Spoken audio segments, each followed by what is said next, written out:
Today's vlog is why do we stay in toxic relationships?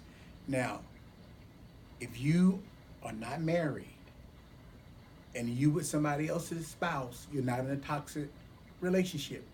You're a side piece. The side piece video will be next week. This is for people who are in actual relationships that are official, supposedly monogamous relationships one on one. Well, first of all, people that tend to be in toxic relationships are people that have some issues themselves. And after I just looked at this, and I want to just give you these 5 pointers that you can take away. Most of you are going to need to probably come in and see me. And, I have a book out. This is my book. You can get it on Amazon. Am I in a bad relationship? And it probably will give you a little bit more. But I'm going to give you just 5 points of why you might be in a toxic relationship. One, fear of being alone.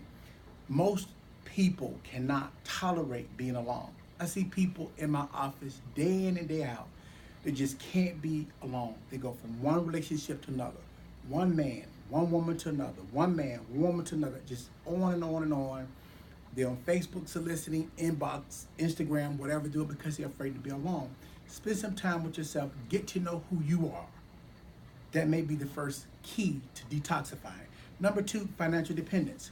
Hey, you have to prepare yourself for this world. If you're locked into a relationship because of financial dependence issues, that may lead you into some toxicity. So you may want to kind of figure out a way out of that, get another job, go back to school, whatever, so you're not dependent on anybody so that you have to do things that you don't really want to do and you find yourself in an abusive, verbally, emotionally, or physically toxic relationship. Number three, codependency. You've been codependent all your life. You're codependent on your mom, codependent on your dad, codependent on your sister. Now you found a man or woman to be codependent on. This could be heterosexual, homosexual, tri-bi, whatever you are. Sexual relationship, you're codependent. Grow up, get a life.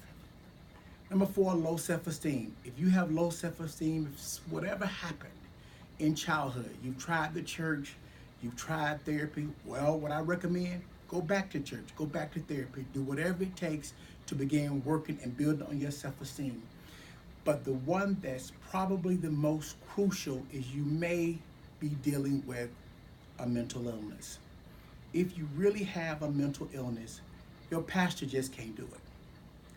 My pastor actually rebuked me last week because he says I'm bringing too many mentally ill people to the church.